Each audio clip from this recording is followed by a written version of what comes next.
اور ایوب کو یاد کیجیے جب اس نے اپنے رب کو پکارا کہ مجھے تکلیف پہنچی ہے اور تو سب رحم کرنے والوں سے زیادہ رحم کرنے والا ہے، تو ہم نے اس کی دعا قبول کر لی، پھر جو کچھ اسے تکلیف تھی وہ ہم نے دور کر دی، اور ہم نے اسے اس کے اہل و عیال اور ان کی مانند ان کے ساتھ مزید بھی اپنے پاس سے بطور رحمت عطا کیے اور عبادت کرنے والوں کے لیے نصیحت کے طور پر۔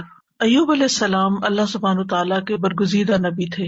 اللہ تعالیٰ کی طرف سے ان پر ایسی شدید آزمائش آئی کہ وہ بہت لمبی بیماری میں مبتلا ہو گئے، اور اس کی وجہ سے ان کے اہل و عیال بھی ان سے جدا ہو گئے، یا یہ بھی کہا جاتا ہے کہ وہ فوت ہو گئے، مال مویشی بھی ہلاک ہو گئے۔ لیکن ایوب علیہ السلام نے ہر مصیبت پر صبر کیا، اپنے رب پر بھروسہ کیا، کوئی شکوہ نہیں کیا، کوئی واویلا نہیں کیا، کوئی شکایت نہیں کی۔ جب تکلیف حد سے بڑھ گئی تو انہوں نے اللہ تعالیٰ سے دعا کی، اے میرے رب مجھے بیماری لگ گئی ہے اور تو رحم کرنے والوں میں سب سے زیادہ رحم کرنے والا ہے۔ تو اللہ سبحانہ تعالیٰ نے ان پر اپنی رحمت نازل کی، ان کی دعا قبول فرمائی اور حکم دیا کہ زمین پر اپنا پاؤں مارو۔ انہوں نے پاؤں مارا تو ٹھنڈے پانی کا چشمہ نمودار ہو گیا۔ حکم ہوا کہ اسے پیو اور اس سے غسل کرو۔ وہ مبارک پانی پینے اور اس پانی کے ساتھ غسل کرنے سے ان کی ساری بیماری دور ہو گئی، یعنی پانی ان کے لیے شفا کا باعث بن گیا اللہ کے اذن سے، اور وہ پوری طرح صحت مند ہو گئے۔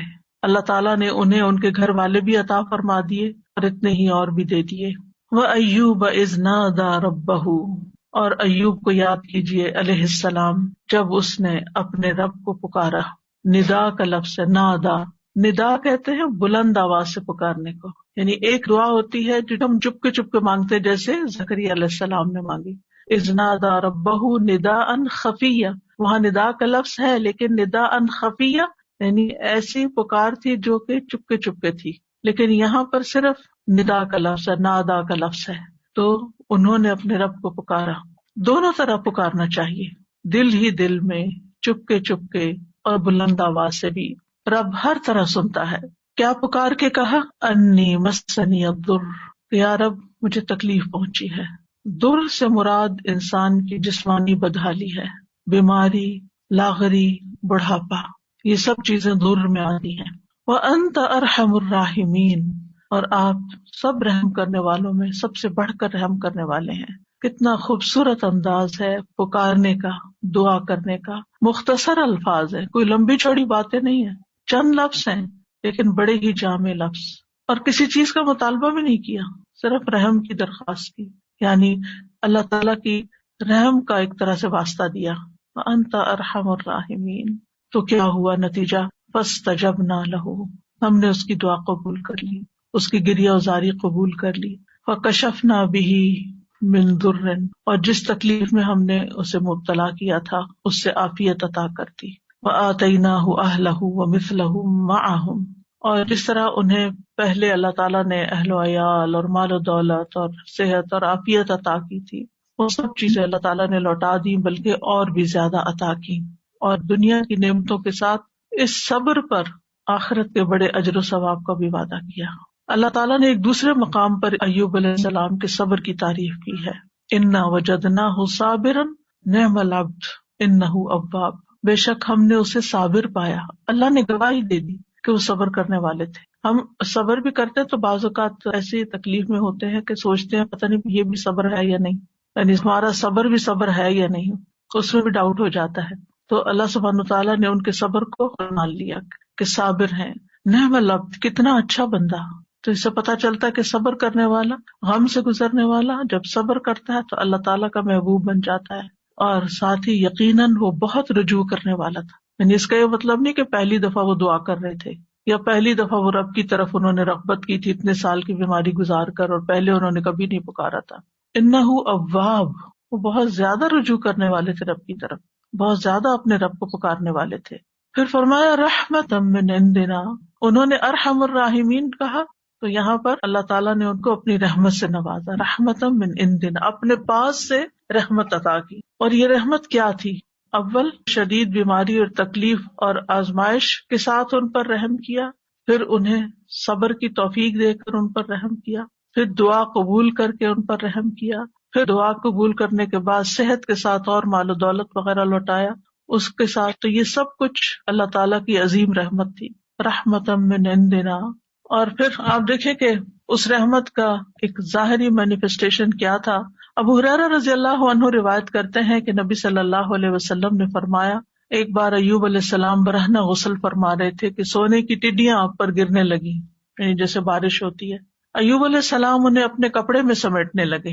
ان کے رب نے انہیں پکارا کہ اے ایوب، کیا میں نے تمہیں اس چیز سے بے نیاز نہیں کر دیا جسے تم دیکھ رہے ہو؟ یعنی مجھے معلوم ہے کہ تمہارے دل میں اس کی کوئی لالچ نہیں، کوئی رغبت نہیں، تمہیں اس کی ضرورت نہیں، تمہارے پاس اللہ نے پہلے سے ہی بہت کچھ عطا کر دیا ہے، تو تم پھر کیوں یہ سمیٹ رہے ہو؟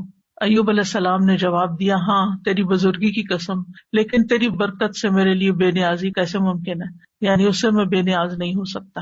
تو بندہ مومن جو ہے وہ اللہ سبحانہ تعالیٰ سے دعا بھی کرتا ہے اور استغنا بھی برتتا ہے، دل میں لالچ بھی نہیں رکھتا، لیکن اگر اللہ تعالیٰ کی طرف سے بن مانگے اس تک کوئی نعمت پہنچتی ہے تو اس کو اللہ کی رحمت سمجھتا ہے، برکت سمجھتا ہے، اور اس سے تکبر کرتے ہوئے بے نیازی نہیں برتتا، یا ایسا زہد اور ایسا تکشف ظاہر نہیں کرتا کہ لے جاؤ اس کو، اٹھا لو اس کو، مجھے نہیں چاہیے، مجھے کیا کرنا ہے، میرے پاس آلریڈی بہت کچھ ہے، ایسا رویہ اختیار نہیں کرتا. یہ بھی شکر گزاری کا ہی ایک انداز ہوتا ہے. اور ان کے دل میں یعنی ایک طرح سے یہ شکر گزاری تھی کہ یہ اللہ کی طرف سے آ رہا ہے، کیونکہ ظاہرہ کوئی انسان تو نظر نہیں آ رہا تھا جو ان پہ سونا برسا رہا ہو، اللہ سبحانہ تعالیٰ کی طرف سے ہی آ رہا تھا، اور ان کے وہم و گمان میں بھی نہیں تھا. اور جو چیز کسی لالچ اور کسی حرص کے بغیر انسان کے پاس آتی ہے تو اسے اللہ سبحانہ تعالیٰ کی ایک نعمت سمجھ کر شکر گزار ہونا چاہیے بندے کو. وَذِكْرَىٰ لِلْعَابِدِينَ، اور عبادت گزاروں کے لیے ایک نصیحت ہے اس واقعے میں. یعنی عموماً جو عبادت گزار لوگ ہوتے ہیں، اگر ان کی دعا قبول نہ ہو تو بعض اوقات وہ مایوس ہونے لگتے ہیں، اتنی دعا کی پھر کچھ نہیں ہوا. یا پھر یہ کہ بعض اوقات عبادت کی وجہ سے شیطان دل میں ایک عجیب سا خیال ڈال دیتا ہے کہ تم تو بہت نیک ہو اور تمہارا دنیا سے کیا تعلق، اور انسان صرف دنیا کو کریٹیسائز ہی کرتا رہے اور دنیا کو برا بھلا ہی کہتا رہے. تو ایسا نہیں ہے، یعنی عبادت اور اللہ کی نعمت دونوں جمع بھی ہو سکتی ہیں، جیسے ایوب علیہ السلام پر جمع ہوئی تھی کہ وہ عبادت گزار تھے، اواب تھے، بہت زیادہ اپنے رب کو پکارتے تھے، اس کی طرف رجوع کرتے تھے. اور اواب جو ہوتا ہے صرف دعا نہیں کرتا بلکہ نماز اور دیگر نیک اعمال کے ساتھ اپنے رب کی طرف رجوع کرتا ہے. اور اس میں اگر اللہ سبحانہ تعالیٰ بندے پر اپنی رحمت فرماتا ہے، صحت دیتا ہے، طاقت دیتا ہے، تو ایسے میں وہ مزید شکر گزار ہوتا ہے. تو اس واقعے میں عبادت گزاروں کے لیے ایک نصیحت ہے کہ اگر بیماری آ جائے، اگر تکلیف آ جائے تو پھر کیا کرنا چاہیے. اگر مختلف چیزوں کے ذریعے انسان کی آزمائش ہو تو پھر کس طرح صبر کیا جائے، اللہ تعالیٰ کے سامنے کیسے فریاد پیش کی جائے، اور پھر جب اللہ تعالیٰ انعام فرمائے تو کس طرح بہیو کیا جائے. کیونکہ بعض لوگ تکلیف میں تو اللہ تعالیٰ کی طرف رغبت کرتے ہیں، لیکن جب تکلیف دور ہو جاتی تو پھر کیا کرتے ہیں، بھول جاتے ہیں، اور پھر وہ اس کو اپنا کارنامہ بتانے لگتے ہیں کہ میں نے ایسا کیا اور ویسا کیا، یہ ایکسرسائز کی اور یہ دوا کھائی اور یہ طریقہ اختیار کیا تو اس وجہ سے مجھے یہ شفا ہوئی ہے، اور اللہ تعالیٰ کو اس میں سے نکال دیتے ہیں. تو بندہ مومن کسی حال میں بھی، چاہے صبر ہو یا شکر ہو، وہ دونوں کیفیات میں رب ہی کے ساتھ جڑا رہتا ہے. ایوب علیہ السلام کا واقعہ حدیث میں تھوڑی تفصیل کے ساتھ بھی آتا ہے. انس بن مالک کہتے ہیں کہ رسول اللہ صلی اللہ علیہ وسلم نے فرمایا، بے شک اللہ کے نبی ایوب علیہ السلام اپنی آزمائش میں 18 برس بیمار رہے، 1-2 دن نہیں، 18 سال. قریبی اور دور کے لوگوں نے انہیں چھوڑ دیا، ساتھیوں نے چھوڑ دیا، البتہ ان کے بھائیوں میں سے یعنی دینی بھائیوں میں سے 2 آدمی صبح و شام ان کے پاس آتے جاتے رہے. تو ایک دن ایک اپنے دوسرے ساتھی کو کہنے لگا، کیا تو جانتا ہے اللہ کی قسم ایوب نے کوئی ایسا گناہ کیا ہے جو جہان والوں میں سے کسی نے نہیں کیا؟ اس پر اس کے ساتھی نے کہا، وہ کون سا؟ اس نے کہا، دیکھو 18 سال ہو چکے ہیں، اللہ نے اس پر رحم نہیں کیا کہ اس کی آزمائش اس سے ہٹا دے. کیونکہ بعض اوقات عبادت گزاروں کی جب آزمائش لمبی ہو جاتی ہے تو لوگ باتیں بنانا شروع کر دیتے ہیں کہ یہ تو بہت دین والے ہیں، اور یہ تو قرآن والے ہیں، اور یہ تو بہت نمازی ہیں، اور حج عمرے کرتے ہیں، اور پھر دیکھو ان کے ساتھ کیا ہو رہا ہے. تو ان کے اوپر بھی اسی طرح کی بات ہوئی. جب وہ شام کو ایوب علیہ السلام کے پاس آئے تو ایک نے بے صبری میں وہ بات ذکر کر دی کہ وہ کوئی یہ کہہ رہا تھا تمہارے بارے میں. تو ایوب علیہ السلام نے ان کا الزام سن کر کہا، جو کچھ تم کہہ رہے ہو اس طرح کی کوئی بات میرے علم میں تو نہیں ہے. اب ریاکشن دیکھے. ہاں اتنا ضرور ہے کہ اللہ تعالیٰ جانتا ہے کہ 2 آدمیوں کے پاس سے میرا گزر ہوتا تھا جو آپس میں جھگڑ رہے ہوتے تھے، وہ دونوں ہی اللہ کا نام لیتے تھے، پھر میں اپنے گھر واپس آتا اور ان دونوں کی طرف سے کفارہ ادا کرتا اور اس بات کو ناپسند کرتا کہ وہ ناحق اللہ کا نام لے رہے ہیں، یعنی یہ مجھے اچھا نہیں لگتا تھا کہ وہ اللہ کا نام لے کے لڑ رہے ہیں، تو میں ان کی بخشش کے لیے صدقہ کر دیتا تھا کہ ان کی پکڑ نہ ہو اس پر، یعنی ایسے نیک انسان۔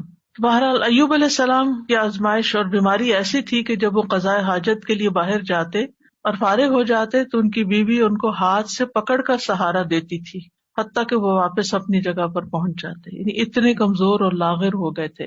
ایک دن وہ لیٹ ہو گئے اور ان کی بیوی ان کے انتظار میں رہی اور اللہ نے ایوب کی طرف وحی کی، ارکز برجلک، یعنی باہر ہی گئے ہوئے تھے تو وہیں پر ارکز برجلک ھذا مغتسل بارد وشراب، اپنا پاؤں مارو، یہ نہانے کا ٹھنڈا اور پینے کا پانی ہے۔ ادھر ان کی بیوی سمجھ رہی تھی کہ وہ دیر کر رہے ہیں، یعنی اپنی حاجت سے فارغ ہونے دیر ہو رہی ہے اور وہ ذرا ہٹ کے کھڑی ہوں گی اور انتظار کر رہی تھی۔ جب وہ واپس پلٹے تو اللہ نے ان کی تمام بیماریاں دور کر دی اور وہ بہت حسین لگ رہے تھے۔ جب ان کی بیوی نے ان کو دیکھا تو پہچان نہ سکی، پوچھا اللہ تمہیں برکت دے، کیا تم نے اللہ کے نبی جو بیمار ہیں انہیں دیکھا ہے؟ اللہ کی قسم جب وہ صحت مند تھے تو تم سے سب سے زیادہ مشابہت رکھتے تھے۔ تو انہوں نے کہا میں وہی ایوب ہوں، یعنی اتنی دیر میں ہی تکلیف دور ہو گئی۔ اور کس سے؟ پانی سے۔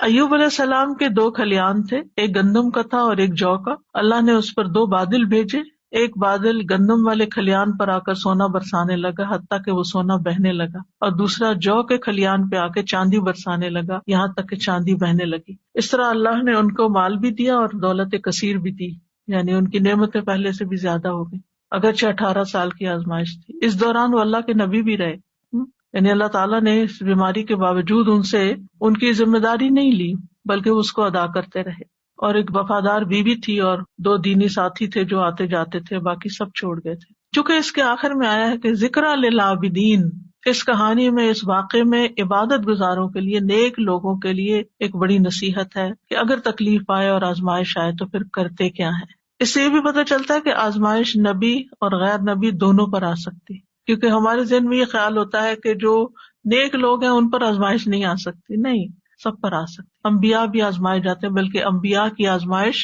زیادہ ہوتی ہے، اور پھر جو ان سے قریب تر ہوتے ہیں، یعنی جتنے جتنے نیک ہوتے ہیں اس کے مطابق۔ اور پھر یہ ہے کہ جب تکلیف آئے تو واویلا کرنے کی بجائے انسان کو صبر سے کام لینا چاہیے، اور پھر یہ کہ اللہ تعالیٰ دعا قبول کرتا ہے جب انسان اللہ کے خوبصورت ناموں یا صفات کے ساتھ گریہ وزاری کرتا ہے، اس سے مصیبت دور ہوتی ہے، اور مصیبت آنے پر اس کے گزر جانے کا انتظار کرنا چاہیے، اور انسان کو حوصلے میں رہنا چاہیے کہ آج تک جتنی تکلیفیں آئی سب چلی گئی، یہ بھی ایک وقت آئے گا تو چلی جائے گی، کوئی بھی مصیبت ہمیشہ کے لیے نہیں باقی رہتی۔ اور یہ بھی یاد رہے کہ جو شخص تکلیف پر صبر کرتا ہے اللہ تعالیٰ اس کو دنیا میں بھی انعام سے نوازتا ہے، اور آخرت کا اجر تو اس کے لیے لکھا ہی جاتا ہے۔ اور ہمیشہ انسان اپنے آپ کو اس تکلیف کے وقت یاد دہانی کراتا رہے کہ فَإِنَّ مَعَ الْعُسْرِ يُسْرًا، إِنَّ مَعَ الْعُسْرِ يُسْرًا، بے شک ہر مشکل کے ساتھ ایک آسانی ہے، بے شک اسی مشکل کے ساتھ ایک اور آسانی ہے۔ رسول اللہ صلی اللہ علیہ وسلم نے فرمایا مدد صبر کے ساتھ ہے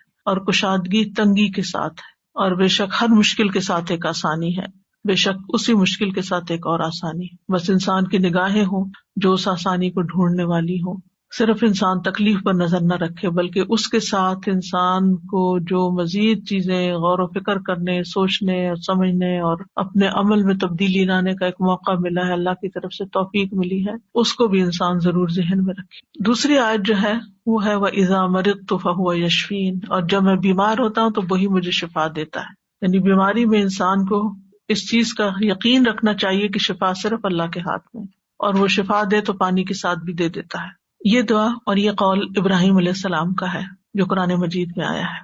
سورۃ الشعراء کی آیت نمبر 80 ہے کہ ابراہیم علیہ السلام نے اپنے والد اور اپنی قوم کے سامنے توحید کی دعوت پیش کی تھی، اور اللہ تعالیٰ کا تعارف کروایا تھا انہی الفاظ میں کہ الذی خلقنی فہو یہدینی والذی هو یطعمنی ویسقینی واذا مرضت فہو یشفینی، اسی نے مجھے پیدا کیا ہے، وہی مجھے راہ دکھائے گا، وہی مجھے کھلاتا ہے، وہی مجھے پلاتا ہے، جب میں بیمار ہو جاتا ہوں تو وہی مجھے شفا دیتا ہے۔ یعنی شفا صرف اور صرف اللہ کے ہاتھ میں ہے، وہی شفا دیتا ہے۔ انسان کو اچھی طرح یقین ہونا چاہیے، اس لیے جب بیماری آئے، جب تکلیف آئے تو پہلا دھیان اللہ کی طرف جائے، پہلا خیال اللہ کی طرف جائے، ڈاکٹر کی طرف نہیں، دوا کی طرف نہیں، لوگوں کی طرف نہیں. اور اس پر اپنے آپ کو ٹیسٹ کیا کریں. اگر کہیں چوٹ لگتی ہے، اگر کہیں درد ہوتی ہے، اگر کہیں کوئی بھی چیز پیش آتی ہے، ایک دم گلا پکڑا جاتا ہے کچھ، تو کیا خیال آتا ہے کہ اس سے نجات اور خلاصی کیسے ہوگی، اب کیا کروں؟ کیونکہ انسان فوراً اس کا توڑ سوچتا ہے نا کہ یہ مشکل آ گئی، اب اس کا توڑ کیا ہو، اب میں کیا کروں. تو سب سے پہلے اللہ سے دعائی. اللہ تعالیٰ کا نام بھی شافی ہے، یہاں شافی کہہ کے پکار سکتے ہیں، اللہ شفا تیرے ہاتھ میں، یا رب تو مجھے شفا دے. جو اپنی زبان میں، عربی میں، اردو میں، انگلش میں، جس میں بھی پہلے اللہ کو پکارے، اللہ تو اس کی صحت کے اسباب پیدا کرتے ہیں، تو یہ آسانی پیدا کر دے. حضرت عائشہ کہتی ہیں کہ رسول اللہ صلی اللہ علیہ وسلم دم کرتے ہوئے یہ دعا پڑھا کرتے تھے، امسح البأس رب الناس بیدک الشفاء لا یکشف الکرب الا انت. اے لوگوں کے رب، تکلیف کو دور کر دے، شفا تو تیرے ہی ہاتھ میں ہے، تیرے سوا اس کو دور کرنے والا اور کوئی نہیں. کیونکہ تکلیف ہمارے عقیدہ توحید کو بھی آزماتی ہے، اس کی بھی آزمائش کے لیے آتی. تو جب انسان کہتا ہے کہ صرف اللہ ہی کر سکتا ہے اور وہی سبب پیدا کرے گا اور باقی سب اسباب ہے، دوا ہو یا دعا ہو یا پھر کوئی ڈاکٹر کی یا کسی انسان کی مدد ہو، یہ سب وسائل ہیں، یہ اسباب ہیں، یہ وسائل ہیں، جبکہ اس کو دور کرنے کی طاقت صرف اللہ میں ہے، کرتا وہی ہے. تو آپ دیکھیے کہ ابراہیم علیہ السلام کا یہ ادب ہے، اور وہ کہتے ہیں کہ بیماری اور شفا دونوں اللہ ہی کی طرف سے ہیں، لیکن بیمار ہونے کی نسبت انہوں نے اپنی طرف کی ہے کہ جب میں بیمار ہوتا ہوں، میں بیمار کرتا تو اللہ، لیکن جب میں بیمار ہوتا ہوں فہو یشفینی، تو وہ مجھے شفا دیتا ہے. یعنی اگرچہ خیر اور شر دونوں کا خالق اللہ ہے، لیکن شر کی نسبت اپنی طرف کی ہے اور خیر کی نسبت اللہ تعالیٰ کی طرف کی ہے. کہا جاتا ہے نا کہ تندرستی 1000 نعمت ہے. واقعی تندرستی اور صحت اللہ تعالیٰ کی بہت بڑی نعمت ہے. نبی صلی اللہ علیہ وسلم نے فرمایا 2 نعمتیں ایسی ہیں جن کے بارے میں اکثر لوگ خسارے میں ڈالے گئے ہیں، تندرستی اور فراغت، فرصت. یعنی آپ کے پاس وقت ہوتا ہے، آپ بہت زیادہ کاموں میں دبے ہوئے نہیں ہیں، ڈوبے ہوئے نہیں ہیں، لیکن لوگ اس وقت سے فائدہ نہیں اٹھاتے، صحت سے فائدہ نہیں اٹھاتے، اور اسی طرح فراغت سے صحیح فائدہ نہیں اٹھاتے، حتیٰ کہ بیماری اور بڑھاپے کے منہ میں جا پڑتے ہیں جب وہ پھر کچھ کرنے کے قابل نہیں رہتے. اور ہمیں یہ بھی حکم دیا گیا ہے کہ ہم صحت کی حفاظت کریں، اپنے جسم پر ناروا بوجھ نہ ڈالیں. عبداللہ ابن عمرو ابن العاص کہتے ہیں نبی صلی اللہ علیہ وسلم کو میرے بارے میں یہ بات پہنچی کہ میں مسلسل روزے رکھتا ہوں اور رات بھر نماز پڑھتا ہوں، دن کو روزہ رات کو نماز، نہ کھانا نہ نیند، یعنی بہت کم دونوں چیزیں. تو آپ نے میری طرف پیغام بھیجا کہ ملاقات کے لیے حاضر ہوں، تو میں نے آپ سے ملاقات کی. آپ نے فرمایا کیا مجھے یہ خبر نہیں دی گئی کہ تم روزے رکھتے اور افطار نہیں کرتے اور رات بھر نماز پڑھتے رہتے ہو؟ یعنی مجھے یہ معلوم ہوا، یہ نہیں بتایا کس نے بتایا کیا، یعنی مجھے یہ اطلاع پہنچی ہے، کنفرم کرو یہ ایسے ہی ہے. تو جب انہوں نے کہا کہ ہاں، تو آپ نے فرمایا تم اس طرح نہ کرو، کیونکہ تمہاری آنکھوں کا بھی تم پر حق ہے، تمہارے نفس کا بھی تم پر حق ہے، تمہاری بیوی کا بھی تم پر حق ہے. تم روزہ بھی رکھو اور افطار بھی کرو، نماز بھی پڑھو اور سویا بھی کرو، اور ہر 10 دنوں میں 1 دن کا روزہ رکھ لو، یہ تمہارے لیے 9 روزوں کا اجر بن جائے گا. اور ایک اور روایت میں آتا ہے، صحیح بخاری کی روایت ہے، آپ نے فرمایا اگر تم ایسا کرتے رہے، یعنی ہر وقت روزے سے رہے اور ہر وقت جاگتے رہے، تو تمہاری بینائی کمزور ہو جائے گی اور تمہارا نفس تھک جائے گا. یعنی عبادت میں بھی اعتدال کرو، اس طرح کا بوجھ اپنے اوپر نہ ڈالو کہ تم بیمار پڑ جاؤ. تو اس سے کیا پتہ چلتا ہے اس حدیث سے کہ ہمارا دین ہمیں اعتدال سکھاتا ہے، اور یہ سکھاتا ہے کہ ہم اپنی جان کا بھی حق ادا کریں، اپنے گھر والوں کا بھی حق ادا کریں، اور اپنے جسم کا، آنکھوں کا اور باقی تمام چیزوں کا. اسی طرح ایک حدیث سے ہمیں یہ پتہ چلتا ہے کہ نیک انسان کے لیے صحت مالداری سے زیادہ بہتر ہے. یعنی صحت جو ہے یہ بڑی دولت ہے مال سے بھی. تو اس لیے مال کماتے ہوئے بھی انسان کو اپنی صحت برباد نہیں کرنی چاہیے. عبداللہ بن خبیب اپنے چچا سے روایت کرتے ہیں کہ ہم لوگ ایک مجلس میں تھے کہ رسول اللہ صلی اللہ علیہ وسلم ہمارے پاس تشریف لائے. سر مبارک پر پانی کے اثرات تھے، تو ہم نے کہا اللہ کے رسول ہم آپ کو بہت خوش دیکھ رہے ہیں. آپ نے فرمایا ہاں. پھر لوگ مال و دولت کا، مالداری کا تذکرہ کرنے لگے، تو آپ نے فرمایا اللہ عز و جل سے ڈرنے والے کے لیے مالدار ہونے میں کوئی حرج نہیں.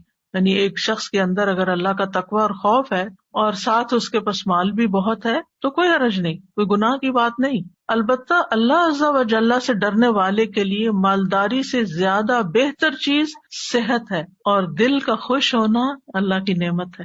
یعنی اگر انسان صحت مند ہے اور اس کے دل میں بھی اطمینان ہے اور وہ خوش ہے، تو یہ بہت بڑی نعمت ہے. آج آپ دیکھیں کہ بعض لوگ دنیاوی اعتبار سے بہت کامیابیاں حاصل کر لیتے ہیں، بڑے بڑے ریکارڈ توڑ لیتے ہیں، لیکن پھر کیا ہوتا ہے اس کے بعد؟ جو ایک دم ڈپریشن کا شکار ہوتا ہے. آج ہی میں ایک نیوز دیکھ رہی تھی تو اس میں ایک بہت ہی مشہور کھلاڑی ہے، بے شمار اس کے فینس ہیں، نام میں نہیں لوں گی، لیکن اس نے کہا کہ میں کھیل رہا تھا اور کھیلتے کھیلتے میں گول کر رہا تھا اور ایک دم مجھ پہ ڈپریشن کا اٹیک ہوا اور اس کے بعد میں پیچھے پیچھے پیچھے پیچھے گرتا چلا گیا.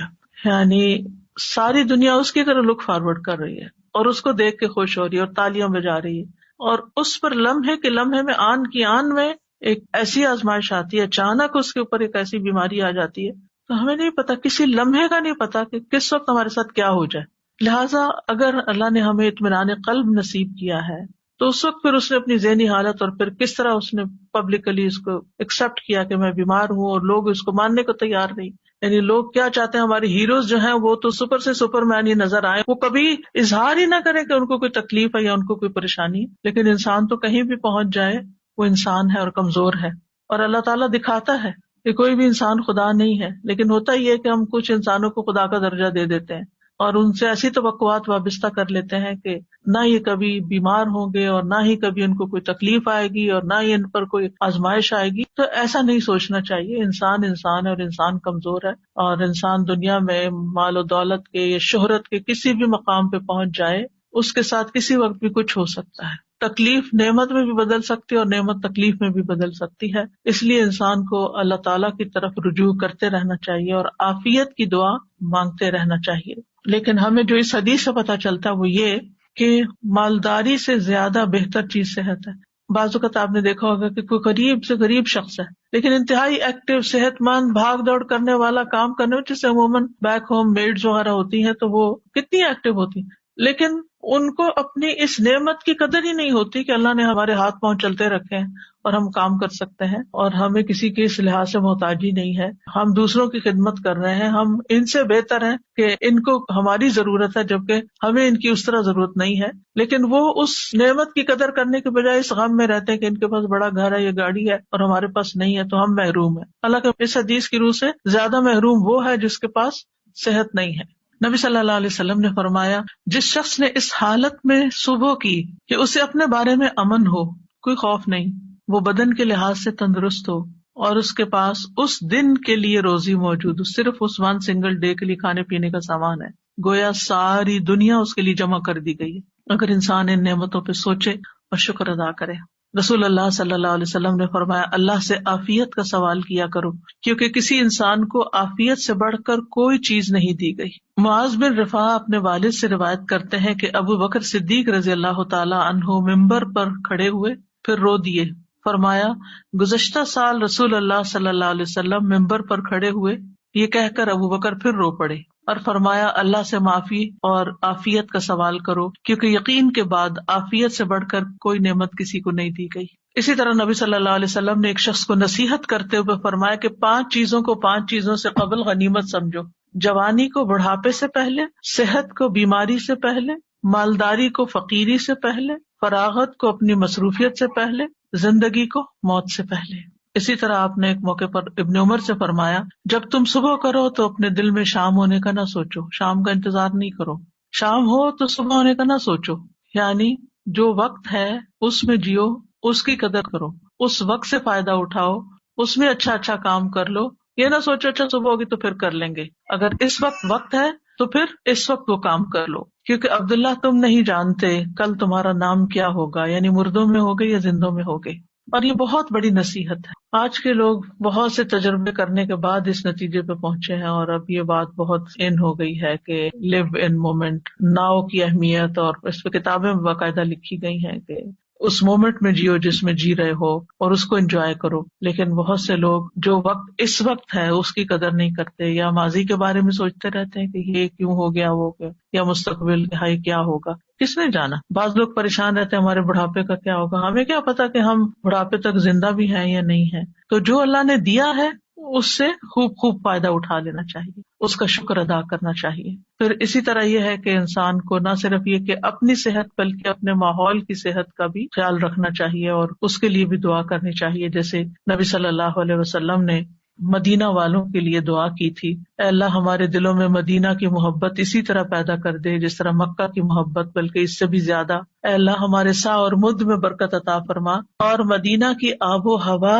ہمارے لیے صحت افزا کر دے، یہاں کے بخار کو جوفا میں بھیج دے، یعنی کہیں اور چلا جائے، مدینہ کو ایک پرامن جگہ بنا دے۔ تو انسان کو اپنے بدن میں بھی عافیت کی دعا کرنی چاہیے، اپنے گھر میں بھی، اپنے شہر میں، اپنے ملک میں، کہ جہاں ہم رہتے ہیں امن امان کے ساتھ رہ سکیں، کیونکہ انسان امن کے ساتھ ہی بہت پروڈکٹیو ہو سکتا ہے۔ جب انسان کے اوپر ایک خوف سوار ہوتا ہے، اس کے حالات پریشانی کا شکار ہوتے ہیں، تو اس کو یہ نہیں سمجھ آتی کہ مجھے کیا کرنا چاہیے، یعنی بعض اوقات دل جمتا ہی نہیں پھر کسی کام کے کرنے کے لیے۔ پھر اس بات کو یاد رکھنا چاہیے کہ بیماری کا آنا اللہ کی طرف سے ایک امتحان ہوتا ہے، اللہ تعالیٰ کسی وقت کسی کو بھی آزما سکتا ہے۔ وَلَنَبْلُوَنَّكُمْ بِشَيْءٍ مِّنَ الْخَوْفِ وَالْجُوعِ وَنَقْصٍ مِّنَ الْأَمْوَالِ وَالْأَنفُسِ وَالثَّمَرَاتِ وَبَشِّرِ الصَّابِرِينَ۔ ہم ضرور تمہیں خوف، فاقے، نیز جان و مال اور پھلوں کے خسارے میں مبتلا کر کے تمہاری آزمائش کریں گے۔ تو اس میں جان جو ہے اس کی آزمائش میں صحت کی آزمائش بھی شامل ہے، یعنی جان جانے کے علاوہ دنیا میں رہتے ہوئے انسان بیمار رہے۔ پھر یاد رکھیے کہ تکلیف اور بیماری انبیاء کو بھی آ سکتی ہے، جیسے ہم نے ایوب علیہ السلام کے بارے میں پڑھا کہ 18 سال بیمار رہے، اور اسی طرح رسول اللہ صلی اللہ علیہ وسلم کو بھی کئی دفعہ بخار آیا۔ ابو سعید کہتے ہیں کہ وہ رسول اللہ صلی اللہ علیہ وسلم کے پاس آئے، آپ بخار میں مبتلا تھے، آپ پر چادر تھی، انہوں نے اپنا ہاتھ چادر پہ رکھا، کہا کہ اللہ کے رسول آپ کا بخار بہت سخت ہے۔ آپ نے فرمایا بے شک ہمارا حال اسی طرح ہوتا ہے، ہم پر آزمائش سخت ہوتی ہے اور ہمیں اجر بھی دگنا دیا جاتا ہے۔ یعنی ایک عام بندہ جس چیز سے آزمایا جاتا ہے، ایک دین والا اور پھر خاص طور پہ نبی، اس سے بڑی آزمائش میں مبتلا کیا جاتا ہے، کیونکہ جس کا درجہ جتنا بلند ہوتا ہے اس کی آزمائش بھی اتنی بڑی ہوتی ہے۔ انہوں نے پوچھا اللہ کے رسول صلی اللہ علیہ وسلم، لوگوں میں آزمائش کے لحاظ سے سخت کون ہوتا ہے؟ آپ نے فرمایا انبیاء۔ کہا پھر کون؟ فرمایا علماء۔ کہا پھر کون؟ فرمایا نیک لوگ۔ یعنی جیسے جیسے آپ کے درجے ہوں گے اسی حساب سے آزمائش ہوگی۔ اس لیے اگر کسی کے اوپر کوئی تکلیف بڑی آ جاتی ہے تو وہ تب بھی اللہ سے اچھا گمان رکھے کہ اگر اللہ نے مجھے دوسروں کے مقابلے میں زیادہ آزما لیا تو اس کا مطلب یہ ہے کہ اللہ تعالیٰ کی مجھ پہ نظر کرم ہے۔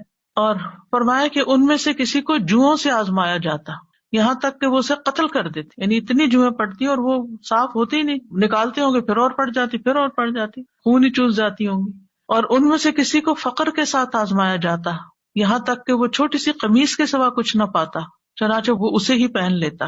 اور ان میں سے کچھ آزمائش پر بہت خوش ہوتے ہیں بنسبت اس شخص کے جو کچھ دیے جانے پہ خوش ہوتے ہیں۔ یعنی اللہ کے نیک بندوں کی ایک پہچان یہ بھی ہے کہ جب ان پر کوئی تکلیف آتی ہے تو پریشان ہونے کی بجائے وہ اللہ سے راضی ہو جاتے ہیں کہ اللہ نے مجھے اس کے لیے چنا، مجھے اس قابل سمجھا، تو اس لیے مجھ پر یہ امتحان ڈالا۔ یعنی عافیت تو مانگنی چاہیے، لیکن مانگنے کے باوجود اگر اللہ تعالیٰ آزما لیتا تو ناراضگی کی کوئی گنجائش نہیں۔ مثلاً ایک انسان نیک کام کر رہا ہوتا ہے لیکن ابھی اس کا وہ درجہ نہیں اونچا گیا، وہ گراف ابھی نیچے ہی ہے، کہ یکایک ایسی مصیبت آتی ہے کہ جس پہ صبر کی وجہ سے وہ اعلیٰ ترین درجے پہ پہنچ جاتا ہے، اور اگر وہ صبر نہیں کرتا تو پہلے سے بھی نیچے آ جاتا ہے۔ انبیاء کو دو آدمیوں کے برابر بخار ہوتا ہے۔ پھر آپ دیکھیے کہ مسلمان کو جب کوئی کانٹا بھی چبھتا ہے تو پھر اس کے ذریعے اللہ تعالیٰ اس کے گناہوں کو ایسے دور کرتا ہے جیسے سوکھے درخت سے پتے جھڑ کے اس کو صاف کر دیتے ہیں۔ مریض کے لیے خوشخبریاں بھی ہیں۔ اب اپنی کوئی نہ کوئی بیماری تکلیف یاد کر لی، کیونکہ آج کل تو ہر شخص کسی نہ کسی بیماری میں کہیں نہ کہیں مبتلا رہتا ہی ہے، اور وہ بہت بودر بھی کرتی ہے بعض اوقات کہ کب میری جان چھوٹے گی اس سے، اور یہ کیوں ہے، اور مجھے اتنی دوا کھانی پڑتی ہے، اور باقی لوگ بغیر دواؤں کے بھاگے دوڑے پھرتے ہیں۔ تو انسان بلا وجہ اپنے اوپر ایک شیطانی وسوسوں کی وجہ سے بوجھ محسوس کرنے لگتا ہے، لیکن یاد رکھیے کہ اللہ تعالیٰ جس کے ساتھ بھلائی کا ارادہ کرتا ہے اس کو مصیبت میں مبتلا کر دیتا ہے۔ یہ صحیح بخاری کی روایت ہے، من یرد اللہ بہ خیرا یصب منہ، کیونکہ اس تکلیف اور اس آزمائش اور اس سپن کے اندر سے گزر کے بندہ نکھر جاتا ہے یا پھر پلٹ جاتا ہے۔ تو یہ جو نکھار ہے نا، اور یہ چمکاؤ جو ہے انسان کے دل کے اندر اور انسان کی پرسنالٹی میں، یہ مشکل سے گزر کر ہی آتا ہے۔ ام سلمہ کہتی ہیں کہ میں نے رسول اللہ صلی اللہ علیہ وسلم کو فرماتے ہوئے سنا، جب اللہ بندے کو کسی مصیبت کے ساتھ آزماتا ہے اور وہ اپنی حالت اور کیفیت کی بنا پر اسے ناپسند کرتا ہے تو اللہ تعالیٰ اس تکلیف کو اس کے گناہوں کا کفارہ اور اسے پاک کرنے کا سبب بنا دیتا ہے، جب تک کہ وہ لاحق ہونے والی تکلیف کو اللہ کے علاوہ کسی اور در پر پیش نہیں کرتا۔ یعنی اسے دور کرنے کے لیے غیر اللہ کو نہیں پکارتا، اللہ ہی کو پکارتا، اللہ ہی سے دعائیں مانگتا ہے. تو مومن کو تو ایک کانٹا بھی چپ جائے تو اس پر بھی اللہ سبحانہ و تعالیٰ اس کا گناہ معاف کر دیتا ہے. ابو سعید کہتے ہیں کہ آدمی نے رسول اللہ صلی اللہ علیہ وسلم سے پوچھا کہ ہمیں جو بیماریاں لگتی ہیں یہ بتائیے کہ ان پر ہمارے لیے کیا ہے. آپ نے فرمایا یہ بیماریاں گناہوں کا کفارہ بن جاتی ہیں. ابی بن کعب نے عرض کیا اگرچہ بیماری چھوٹی ہو؟ آپ نے فرمایا اگرچہ ایک کانٹا ہی چپ جائے یا اس سے بھی کم. بعض اوقات آپ نے دیکھا ہوگا کہ آپ گارڈننگ کر رہے ہوتے ہیں یا پھول توڑنے لگتے ہیں، کوئی سبزی توڑنے لگتے ہیں، تو آپ کے ہاتھ میں ایک چھوٹا سا نظر نہ آنے والا چھوٹا سا کانٹا چپ جاتا ہے. اب وہ نظر بھی نہیں آتا لیکن اس کی چبھن اور اس کی بودریشن اور اس کی تکلیف ایسی ہوتی ہے کہ انسان کسی پل اس کو بھولتا نہیں، یعنی اسے بے چین رکھتا ہے. وہ اس پر بھی اجر ہے، لیکن اس وقت اجر بھول جاتا، بس تکلیف ہی یاد رہتی، اور اس کے بدلے اللہ تعالیٰ انسان کے درجات بلند کر دیتا ہے. سادہ جی مجھے خیال آیا کہ اجر کے لیے شاید ہم اتنے حریص نہیں ہیں، ہم اس کو اتنا اس طرح مٹیریلائز کر کے نہیں دیکھتے. جیسے کانٹے چبھنے اور اس کی بات کی نا آپ نے، مجھے خیال آیا کچھ لوگ اپنی مالی مجبوری کی وجہ سے جا کے بلڈ اپنا بیچتے ہیں، یعنی پنچ کرا کے بلڈ نکلواتے ہیں، کوئی ویکنس ہوتی ہوگی یا کوئی آرگن بیچ دیتے ہیں، کوئی اس طرح کا چیز ہوتی ہے، تو وہ ان کے سامنے وہ مالی فائدہ ہوتا ہے جو وہ ان کو زیادہ چاہیے ہوتا ہے، تو وہ اپنے جسم کا ایک حصہ یا جسم کا خون بیچ دیتے ہیں. لیکن انسان کے اوپر اچانک سے کوئی آزمائش آ جاتی ہے تو اس وقت وہ چیز نظر نہیں آ رہی ہوتی نا کہ اس کے بدلے اجر ملنے والا کیا ہے. جیسے پڑھا بھی ہے، حدیث میں بھی ہے، یقین بھی ہے، لیکن شاید ہماری وہ لیول آف ہرس نہیں ہے کہ ہم پھر اس پہ اس وقت صبر کر جائیں. اصل میں جب آخرت کو سامنے رکھ کے انسان جیتا ہے نا تو چیزیں اور طرح نظر آتی ہیں. پھر ہر چیز کے بارے میں انسان مختلف طریقے سے سوچتا ہے، نگاہ ہی بدل جاتی ہے. وہ آزمائشوں کو مختلف طرح دیکھتا ہے، وہ نعمتوں کو مختلف طرح دیکھتا ہے، وہ مال کو کسی اور طرح دیکھتا ہے، وہ زندگی کے منصوبے کسی اور طرح بناتا ہے، اس کی پلاننگ کچھ اور ہوتی ہے، پورا پرسپیکٹو چینج ہو جاتا ہے. سادہ جی ہم نے اکثر دیکھا ہے جب ہم مریض کے پاس ہوتے ہیں اور ہم کس قسم کی باتیں کر رہے ہوتے ہیں. کئی لوگوں کو تو مریض کی عیادت کے آداب بھی نہیں آتے اور الٹا ان کو وہ ڈی موٹیویٹ کر کے اٹھتے ہیں کئی مرتبہ. تو یہ اس قسم کی باتیں جو ہیں اگر ہم کہیں لکھ لیں اور کہیں لے جائیں، میں بلکہ کتاب نکال کے رکھی جی تھی کہ میں ساتھ لے کر آؤں گی، کیونکہ یہ جو میں آپ کو بتا رہی ہوں اس کا بہت سا مٹیریل اس کے اندر موجود ہے. یعنی یہ کتاب جو ہے اس میں اسی طرح ریسرچ کر کے یہ ساری احادیث اور پھر دعائیں وغیرہ جمع کی گئی تھی کہ جب بھی کوئی بیمار ہو تو اس کو تحفہ دے دیا جائے، وہ بیٹھ کے پڑھتا رہے اور کم از کم اس کی پریشانی دور ہو. مجھے جب کسی کا پتہ چلتا ہے تو میں اس کو ریکمینڈ کرتی ہوں کہ یہ کم از کم پہلے 2-3 صفحے جو ہے نا وہ تو ضرور پڑھ لو، کیونکہ اس میں یہ خوشخبریاں اور یہ ساری چیزیں کہ بیماری کیوں آتی ہے اور کیا کرنا چاہیے. کیونکہ اگر انسان کو یہ بات سمجھ آ جائے نا کہ میں نے اس میں اب آ تو گئی آنے والی چیز، وہ تو نہیں ٹال سکتا، اب تو وہ اپنے وقت کے ساتھ ہی جائے گی، تو کم از کم ایک حوصلہ بلند ہو جاتا ہے، اس کا morale بلند ہو جاتا ہے، اس کی سوچ بدل جاتی ہے، وہ اتنا مزریبل نہیں ہوتا، وہ اتنا سیلف پٹی کا شکار نہیں ہوتا، صبر کرنا آ جاتا ہے جو کہ اس وقت کی ضرورت ہوتی ہے. پھر وزٹنگ دا سک، اس میں اگر آپ جا رہے ہیں تو آپ بیمار کے اوپر کیا پڑھ کے دم کریں. اس کے بڑے بڑے حرف بھی ہیں، ٹرانسلیٹریشن بھی ہے اور ٹرانسلیشن بھی ہے، اور خوبصورت پھول بھی ہے کہ جب کہیں رکھی ہوئی وہ تو دیکھ دیکھ کے خوش ہوتے رہیں. تو اس سے حوصلہ ہوتا ہے، تسلی ہوتی ہے. یعنی بیماری کا تعلق بھی بہت زیادہ سوچ کے ساتھ ہوتا ہے. کسی بھی مشکل کے وقت اگر آپ کی سوچ پازیٹیو ہے نا تو آپ کے لیے وہ تکلیف ہلکی ہو جائے گی.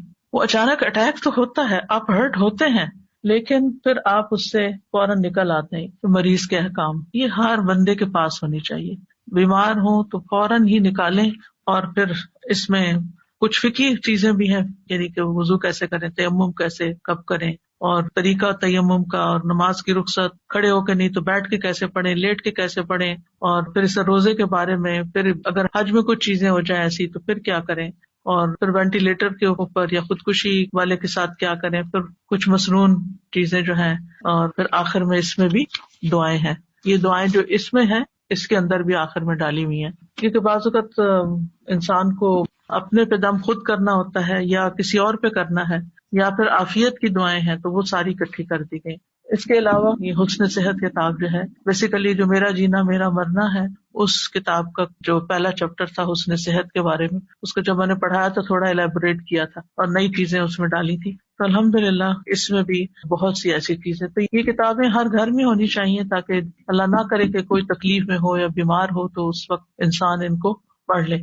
میں نے تو اپنے دائیں ہاتھ کے پاس رکھی ہوئی ہے تاکہ وقتاً فوقتاً پڑھ کے اپنی سوچوں کا علاج بندہ کرتا رہے، اپنا مورال بہتر کرتا رہے، کیونکہ بیماری تو بیماری ہوتی ہے لیکن اس کے اندر جو پریشانی اور جو نیگیٹو تھنکنگ اور شیطان کے وساوس وہ انسان کو زیادہ بیمار کر دیتے ہیں. اور جب انسان کو یہ ہوتا ہے کہ بیماری اللہ کی رضا کا سبب بھی بن جاتی ہے تو انسان کے لیے حوصلہ ہو جاتا ہے. وہ کیلنڈر بھی اسی مقصد کے لیے بنایا تھا کہ ڈاکٹرز کی ٹیبل پر ہو وہ، کیونکہ ہوتا یہ ہے کہ جب ڈاکٹر کی ٹیبل پہ کوئی چیز بھی رکھی ہوتی ہے نا تو مریض جب بیٹھا ہوتا ہے تو ادھر ادھر کچھ نہ کچھ پڑھتا رہتا ہے، تو اس دن کا ڈیٹ بھی ہو اور پھر ساتھ وہ حدیث بھی پڑھ لیں. میں نے رکھا ہوا مین روم میں، اس کو بدلتی رہتی ہوں، آتے جاتے پڑھتے رہتے ہیں. بالکل.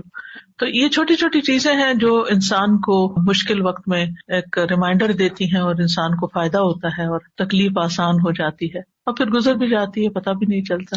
سر جی میں سوچ رہی تھی کہ حضرت ایوب کے صبر کی تو مثال ہے ہی، لیکن اس کے ساتھ ان کی جو بیوی تھی، وہ جو تیماردار تھی ان کی اولین، ان کا اپنا صبر اور ان کا حوصلہ اور ان کی ہمت افزائی حضرت ایوب کو کرواتے رہنا. ہم سب ان لوگوں کے لیے جو تیمارداری کرتے ہیں کسی نہ کسی حوالے سے، کسی نہ کسی بیمار شخص کی، تو کتنا ضروری ہے کہ اس کی امید کبھی نہ توڑیں. میں ایک موٹیویشنل اسپیکر کا ایک چھوٹا سا کلپ تھا، وہ سن رہی تھی، وہ ڈاکٹر بھی ہیں، تو وہ بتا رہے تھے کہ ایک بہت ہی سیویئر قسم کا کینسر کا پیشنٹ تھا جس کو ملٹیپل کینسرز ہوتے گئے اور وہ بار بار اپنے ڈاکٹر سے یہ پوچھتا تھا کہ میں کب تک سروائیو کروں گا، میں اور کتنا جی سکتا ہوں. تو ہر بار اس کو یہ کہتے کہ کوئی نہیں، آپ بالکل ٹھیک ہو جائیں گے، کوئی مسئلہ نہیں ہے، آپ کو بیماری آپ کی دور ہو جائے گی. اور وہ ٹھیک ہو جاتا تھا، اس کا وہ کینسر دور ہو جاتا تھا. لیکن ایک وقت ایسا آیا کہ جب وہ ڈاکٹر جو تھے ان کے منہ سے بس اب یہ نکل گیا کہ بس اب آپ دعا کیجیے، اب ہم کچھ نہیں کر سکتے. یعنی اس کی امید ختم ہو گئی، اور وہ اس کی امید کا ختم ہونا تھا کہ وہ خود بھی ختم ہو گیا پھر. تو واقعی یہ امید اور حوصلہ دلاتے رہنا بہت بڑی چیز ہوتی ہے. اور پھر یہ کہ مریض کے جو لواحقین ہوتے ہیں ان کو بھی حوصلہ دلانا. مجھے یاد ہے کہ میری والدہ ہاسپٹل میں ڈیتھ بیڈ پہ تھی اور ان کے ٹیسٹ بھی ہو رہے تھے، تو ایک ینگ ڈاکٹر مجھے یاد ہے کہ وہ آیا اور اس نے ساری ریڈنگز دیکھی اور ہم لوگ بیٹھے ہوئے تھے، تو وہ کہتا ہے یہ بھی ٹھیک ہے، ان کا یہ بھی ٹھیک ہے، یہ بھی ٹھیک ہے، یہ بھی ٹھیک ہے، آپ بالکل فکر نہیں کریں. حالانکہ مجھے نظر آ رہا تھا کہ وہ سروائیو نہیں کر رہی، لیکن مجھے بہت اچھا لگا کہ ایسے موقع پر بھی حوصلہ دلانا، کیونکہ پریشانی تو انسان کو ہوتی ہے لیکن دل خوش ہو جاتا ہے نا تھوڑی دیر کے لیے. اچھا ساری ریڈنگز ٹھیک آ رہی ہیں تو بس ٹھیک ہے. بالکل اسی طرح سے میں اپنے والد صاحب کا ایک شیئر کرنا چاہوں گی کہ جب انہیں ڈائگنوز ہوا تھا کہ انہیں کینسر ہے، اور وہ ماشاءاللہ کافی ایجڈ بھی تھے، لیکن ان کی تھرو آؤٹ دا لائف ان کی صحت ماشاءاللہ قابل رشک ہی رہی. اس ٹائم پہ وہ واک کیا کرتے تھے جب پاکستان میں کسی کا کوئی کانسیپٹ بھی نہیں تھا کہ واک کرتے ہیں. تو ڈاکٹرز کے بعد جب گئے تو ڈاکٹرز نے کہا، ینگ ڈاکٹرز تھے، اور انہوں نے کہا کہ ہمیں آپ سے موٹیویشن ملتی ہے کہ آپ ریڈی ہیں کیمو کروانے کے لیے بھی. حالانکہ ان کی جو ایج تھی وہ ریکمینڈ نہیں کرتے تھے. تو میرے ابا جی کہتے تھے کہ نہیں الحمدللہ میں کر سکتا ہوں. اور مجھے ایک دفعہ جب ان کا فون کال یہاں پر آیا، کیونکہ جب میں انہیں کال کرتی تھی تو شاید وہ نہیں مجھے مل رہے تھے، اور جب وہ مجھے کال کرتے تھے تو میں نہیں مل رہی تھی، تو میرے پاس ان کا ریکارڈنگ میں آیا کہ بیٹے پنجابی میں انہوں نے مجھے کہا کہ میں تمہارا ابو سرور احمد بات کر رہا ہوں، اور تم میرے لیے پریشان نہ ہونا، میں اللہ کی رضا پہ راضی ہوں، اور میں ساری زندگی بہت اچھی گزری الحمدللہ، اور مجھے کوئی شکوہ کسی سے نہیں، تو میں فیس کروں گا اس کو. اور وہ اس سے کافی بہتر بھی ہو گئے الحمدللہ. لیکن ایک وقت تھا کہ پھر جانا ہی تھا جو ہمیں نظر آ رہا تھا کہ اب یہ نہیں رہیں گے. تو میں نے انہیں کہا کہ ابا جی آپ مجھے کچھ لکھ کے تھے کہ مجھے پتا تھا کہ اب یہ نہیں رہیں گے. تو انہوں نے مجھے کہا کہ بیٹا میرا قلم ساتھ نہیں دیتا، ہاتھ ساتھ نہیں دیتا. میں نے کہا نہیں آپ مجھے کچھ لکھ کے دیں. تو انہوں نے مجھے ایک چھوٹا سا لیٹر لکھ کے دیا جس میں محسوس کر رہی تھی کہ ان کا ہاتھ کانپ رہا ہے اور ان کا قلم واقعی ساتھ نہیں دیتا، لیکن اس میں جو دعائیں تھیں وہ میرے دل پہ لکھی ہوئی ہیں. الحمدللہ اللہ پاک ان سب کی مغفرت کرے، ہمیں ان کے لیے صدقہ جاریہ بنا دے. آج اتفاق سے نورین ملک بھی ہمارے ساتھ ہیں، یہ بھی ایک کووڈ کے بہت ہی شدید ترین کیفیات سے گزری. میں چاہوں گی کہ اپنا ایکسپیرینس شیئر کریں کہ کس طرح آپ کا علاج ہوا. السلام علیکم ورحمۃ اللہ. وعلیکم السلام ورحمۃ اللہ. بہت ساری باتیں بتانے کو ہیں، لیکن میرے خیال میں ایک ابھی جب آپ لوگ اس کی بات کر رہے تھے امیدی اور نا امیدی کی، تو میری گھر والے بتاتے ہیں کہ اس طرح کی کئی دفعہ میری کیفیت ہوئی کہ جس وقت انہوں نے کہا کہ this is it's time to pull the plug. تو الحمدللہ میرا ایک کزن ہے، وہ ER میں کام کرتے ہیں، تو انہوں نے جب کہا کہ آپ مجھے کانفرنس کال پہ ڈالیے، اور انہوں نے کہا کہ نہیں